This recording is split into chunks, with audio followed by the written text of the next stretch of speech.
Coach, it seemed like coming out of the half, the ball was going in a little bit better. Bogey kind of got a little bit hotter in the fourth quarter and helped cut it to 6. What did you see from the spacing in the second half that wasn't quite working in the first? Well, they're so big, and I think you have to try to have. If you're in transition, you have a chance to attack right away.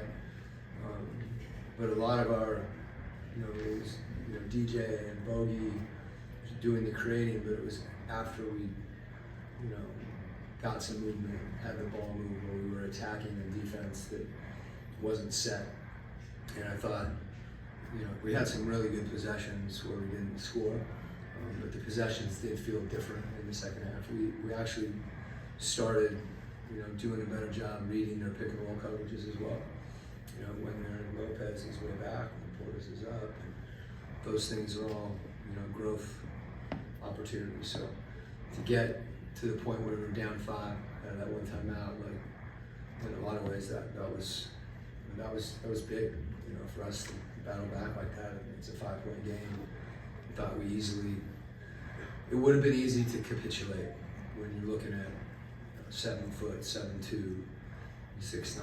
So, that's a big team, and we battled.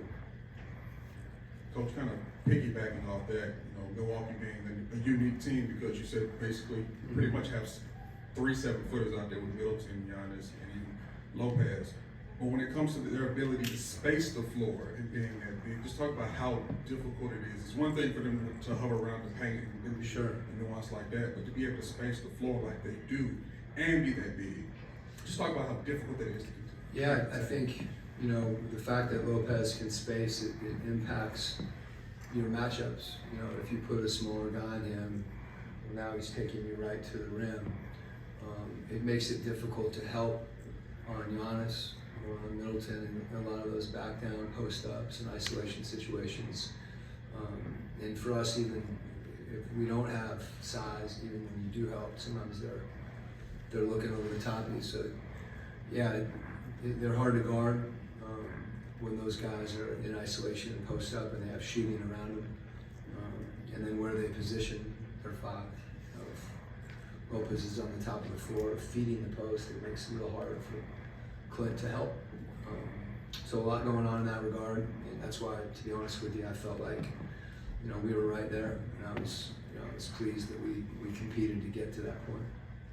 Coach, it seemed like along with Bogey and West kind of breaking the paint, getting some more ball movement, Bruno's energy in that third quarter throughout the top of the fourth was contagious. Was that kind of felt by the team? Yeah, needed a lift? Bruno said something to me at halftime about we need his emotion. One, I think he's better that way, and that that energy. We can't pass up shots, and I know we shot 35 threes, but if we pass up a shot, unless it's a quick decision and it's a drive and hopefully another shot, when they're that big at the rim, it just makes it really hard. So, what you're describing to me, were those kind of multiple action possessions where we're able to generate some good looks, and that's how we want to play. That's how we just need to keep getting better at it.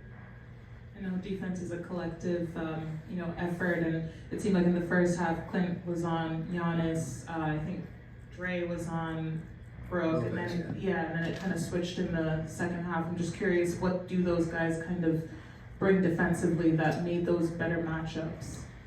Well, better to the extent you have to start one way, and we felt like that was the right adjustment when Lopez was just camped at the rim. We wanted to try to put more size on Giannis. I think you saw Hunt and Wes, just battling him, but it allows us to help a little bit more and to rebound a little better. Although we did a pretty good job on the board, so it's hard to say what works and what doesn't.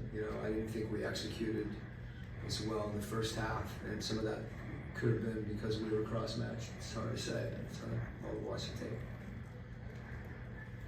Okay? Thanks, Coach.